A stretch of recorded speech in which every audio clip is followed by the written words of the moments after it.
नमस्कार दर्शकों, आज हमारे साथ में अखिल भारतीय अग्रवाल सम्मेलन के राष्ट्रीय अध्यक्ष, जन सेवक और हरियाणा व्यापारी कल्याण बोर्ड के पूर्व चेयरमैन श्री गोपाल शरण गर्ग जी हैं। तो आइए दर्शकों, हम जानते हैं कि उनके कोरोना वायरस को लेकर आज देश और विश्व में जो यह संकट है, तो क्या चिंतन है और कैसे हम इस कोरोना वायरस पर विजय प्राप्त कर सकते हैं और कैसे इस संकट से हम मुक्त हो सकते हैं। तो हम गोपाल शरण गर्ग जी का आध्यात्मिक और राजनीतिक चिंतन आप सब लोगों के बीच में लाएंगे। सर, आपका स्वागत है हमारे इस विशेष प्रोग्राम में कोरोना पे चर्चा। सर, आपका हमारे इस विशेष प्रोग्राम में स्वागत है। सर, ये जो वैश्विक महामारी है जिससे आज पूरा विश्व संकट में है, इस पर आप विश्व को क्या संदेश देना चाहते हैं? देखिए, दुनिया में रात और दिन एक चक्र है जो आता है। जी सर। सुख और दुख हमेशा निरंतर साथ चलते हैं। जी सर। धर्म और अधर्म की लड़ाई भी हमेशा चलती रही है। आज दुनिया में जो कोरोना वायरस की ये महामारी फैली है, ये पूरी दुनिया पे एक बहुत बड़ा संकट आया है। चाहे ये कोरोना वायरस चाइना से चलकर आया हो, आज पूरा विश्व इससे जूझ रहा है। तो ऐसे संकट के समय में, जैसे महाभारत युद्ध के बाद भी बहुत बड़ी महामारी फैली थी, बहुत लोग संकट में पड़ गए थे, ऐसे समय में भी कलयुग के अवतारी भगवान अग्रसेन जी ने पूरी दुनिया को एक ही संदेश दिया था कि संकट में धैर्य से काम लेना चाहिए। और इसी विषय को लेकर हमारे यशस्वी प्रधानमंत्री आदरणीय नरेंद्र मोदी जी ने पहले जनता कर्फ्यू लागू किया बड़े धैर्य से, फिर उन्होंने 21 दिन का लॉकडाउन लागू किया और दूसरा फिर लॉकडाउन लागू कर बड़े धैर्य से इतनी बड़ी दुनिया की जनसंख्या वाले इस देश में, जहां 130 करोड़ के लोग रहते हैं, आपस में सोशल डिस्टेंस को लॉकडाउन के माध्यम से लागू कराकर और बड़े धैर्य से जिस तरह से इस महामारी के ऊपर एक विजय प्राप्त करने का एक जो उन्होंने रास्ता निकाला है, मैं समझता हूँ बड़ा ही सराहनीय कार्य है। और हम सब लोगों को इस संकट की घड़ी में मिलकर, पूरी ये किसी एक आदमी का काम नहीं है, पूरे मानव मात्र के कल्याण के लिए हम सब लोगों को मिलकर और धैर्य से इस महामारी से जूझना चाहिए। जी सर। तो सर, जो अखिल भारतीय अग्रवाल सम्मेलन है, वो पूरे विश्व में इस कोरोना वायरस से, जैसे वो एक समाज सेवा से जुड़ी हुई संस्था है और आपके अग्रवाल बंधु पूरे विश्व में और पूरे भारत में समाज सेवा के लिए और कम्युनिटी डेवलपमेंट के लिए जाने जाते हैं। तो सर, अखिल भारतीय अग्रवाल सम्मेलन और उसके सदस्य भारत में क्या क्या कार्य कर रहे हैं? देखिए, अखिल भारतीय अग्रवाल सम्मेलन इस देश के 10 करोड़ अग्रवालों का एकमात्र राष्ट्रीय संगठन है। जी सर। आज पूरे देश में लगभग 20-22 हजार अग्रवाल समाज की संस्थाएं स्थानीय तौर पे काम करती है। उन सबको जोड़कर जिला लेवल पर, स्टेट लेवल पर और नेशनल लेवल पर अग्रवाल सम्मेलन समाज की सेवा करता है।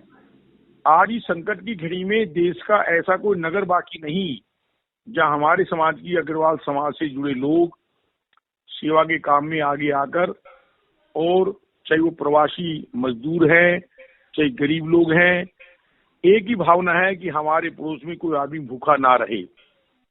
स्थान स्थान पर लंगर चलाकर, भोजन के पैकेट बनाकर, सूखा राशन देकर अपने भाइयों में एक भावना, एक भाईचारे की भावना कायम रहे और मेरा कोई भाई भूखा ना रहे, इस भावना से पूरे देश में हमारी समाज की संस्थाएं बड़ी सेवा का कार्य कर रही हैं।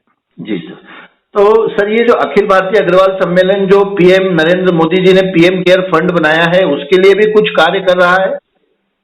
देखिए, इस फंड की बात जहां आपने की, माननीय नरेंद्र मोदी जी ने पीएम केयर जो बनाया है, सबसे पहले इसमें घोषणा हमारे समाज के वरिष्ठ भाई अनिल गोयल जी ने 100 करोड़ की घोषणा की। उसके बाद बजाज ग्रुप ने 100 करोड़ रुपए देने की घोषणा की। फिर सामग्री जिंदल ग्रुप ने 100 करोड़ रुपए देने की घोषणा की। वहीं लक्ष्मी निवास मित्तल ने 100 करोड़ रुपए देने की घोषणा की।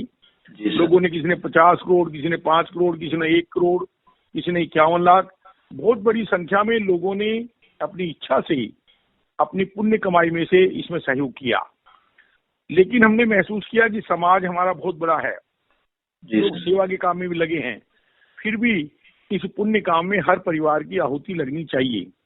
इसीलिए हमने अखिल भारतीय अग्रवाल सम्मेलन की ओर से कोरोना वायरस रिलीफ फंड की स्थापना की और अग्रवाल सम्मेलन के बैंक अकाउंट जो स्टेट बैंक ऑफ इंडिया में है वो देकर पूरे देश में हमने अपील की कि हर भाई की अपनी पुण्य कमाई की कुछ ना कुछ योगदान इस रिलीफ फंड में आए, ताकि हम सेवा के कार्य करते हुए भी शेष बची हुई राशि को माननीय प्रधानमंत्री के केयर कोष में जमा कराकर और सब लोगों की एक सामूहिक आहुति उसमें लगाएं। हमें बहुत बड़ा सहयोग मिला है। अब तक लगभग पूरे देश से सैकड़ों लोगों ने अपनी पुण्य कमाई में से 5 लाख से ऊपर का पैसा हमारे बैंक अकाउंट में जमा किया है, जिसकी हम रोज व्हाट्सएप के माध्यम से सूचना देते हैं और जगह जगह से टेलीफोन आ रहे हैं। लोग इसमें सहयोग करने के लिए बड़े तत्पर हैं, वो सब सहयोग करेंगे और फिर सबकी सलाह से जो लोग सेवा के कार्य कर रहे हैं उन सबकी सूची बनाकर, जिन्होंने व्यक्तिगत रूप से सहयोग दिया उनकी सूची बनाकर और जिन लोगों ने इस रिलीफ फंड में पैसा दिया है उसकी सूची बनाकर हम प्रधानमंत्री कार्यालय में भिजवाएंगे। जी सर। तो सर ये जो ऐसा कहा जाता है कि अग्रवाल है जहां वैभवता है वहां, और आप अग्रसेन महाराज के वंशज हैं, तो आपका अग्रसेन महाराज को जोड़ते हुए और जो उनके प्रति आपका पूर्ण समर्पण है और उसके अनुसार आप इस कोरोना महामारी के चिंतन को अग्रसेन महाराज से कैसे जोड़ना चाहेंगे? देखिए, महाराजा अग्रसेन जी ने मानवता के कल्याण के लिए 1 ईंट 1 रुपए की सिद्धांत की घोषणा की कि संपन्न व्यक्ति अपने नजदीक रहने वाले कोई भी जरूरतमंद कोई व्यक्ति को बगैर एहसास कराए उसकी मदद करे।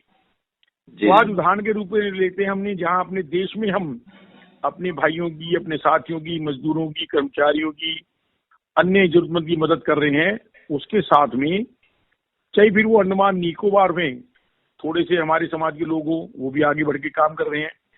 आज मेरी अमेरिका बात हुई, अमेरिका में, ऑस्ट्रेलिया में, कनाडा में, इंग्लैंड में, फ्रांस में, जर्मनी में सब जगह अग्रवाल भाई हैं।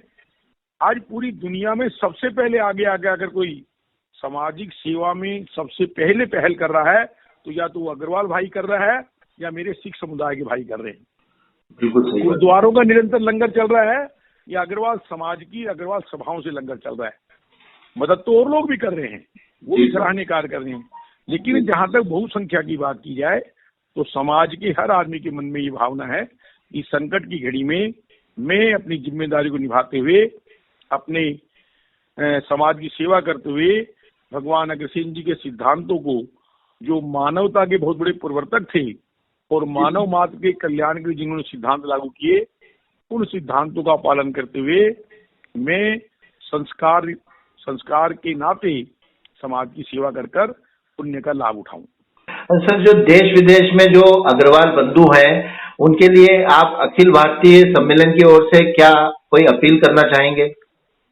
मेरा सभी बंधुओं से निवेदन है कि अग्रवाल सम्मेलन आपका अपना संगठन है। आइए हम सब लोग मिलकर आज विश्व स्तर पर सब एक होकर महाराजा अग्रसेन जी के सिद्धांतों को लागू कर उनकी पताका को लेकर, जैसे वो कलयुग के अवतारी थे, वो गरीबों के मसीहा थे, धर्म के संस्थापक थे, किसानों के बहुत बड़े शुभचिंतक थे और जीव मात्र दया करने का जो सिद्धांत उन्होंने सिखाया, आज भी कोरोना वायरस अधिकांश उन क्षेत्रों में फैला है जहां लोग मांसाहारी थे। तो अग्रसेन जी के सिद्धांत को, शाकाहारी सिद्धांत को मानकर यज्ञ में जिस तरह से उन्होंने पशु बलि पे प्रतिबंध लगाया था, हम जीव मात्र दया कर बंधुत्व और भाईचारे के सिद्धांत को कायम करते हुए पूरी दुनिया के अग्रवालों को आगे आकर उनके सिद्धांतों को जन जन तक पहुंचाना चाहिए और 36 बिरादरी को साथ जोड़कर पूरी दुनिया में आज आवश्यकता है अंधकार से प्रकाश की ओर चलने के लिए। तो जिस तरह से अग्र भागवत के माध्यम से परीक्षित के बेटे जन्मेजय को, जो कि अशांत था, डिप्रेशन में था, बड़े गुस्से में था, और अग्र भागवत सुनने के बाद उसको शांति मिली, तो आज मैं पूरी दुनिया के बंधुओं से निवेदन करूंगा इस संकट की घड़ी में भी आप सब लोग अग्र भागवत को पढ़कर, उसका अध्ययन कर और उससे प्रेरणा लेकर, शिक्षा लेकर इस संकट पर हम सब विजय पाएंगे। और उसी तरह से भगवान सूर्यनारायण जी, भगवान शंकर जी और अन्य अन्य धर्म के लोग जिस जिसको जो योग मानते हैं उनकी आराधना करते हुए उस अदृश्य शक्ति के ऊपर विश्वास करते हुए हम इस कोरोना वायरस के ऊपर सफलता प्राप्त करेंगे और इसको हराएंगे। जी सर, तो आपका बहुत बहुत धन्यवाद सर। आपने हम सब लोगों को अपना आध्यात्मिक, धार्मिक और राजनीतिक चिंतन कैसे कोरोना से लड़ा जाए और कैसे कोरोना से जीता जाए और कैसे इस संकट से उबरा जाए, जो आपके को रिलेशन जैसे आपने चीजों से, अध्यात्म से, अग्रसेन महाराज से, परीक्षित से और व्यापारी बंधुओं को धैर्य का जो उदाहरण दिया है, ये सचमुच ही आपकी एक बहुत ही गहरी सोच है जो आज इस पूरे देश को जरूरत है। तो हम चाहेंगे कि सर आपका बहुत बहुत धन्यवाद आपके विचारों के लिए, आपके चिंतन के लिए। आपने मुझे मौका दिया, मेरी मन की भावना आपने उजागर करवाने का प्रयास किया, तो इसके लिए मैं आपका धन्यवाद करूंगा। और इसी तरह अपन समय समय पर मिलते रहेंगे और मन की बात कहकर अपने सब भाइयों तक अपनी बात पहुंचाने का प्रयास करेंगे। धन्यवाद। जय कृष्ण, जय गुरु।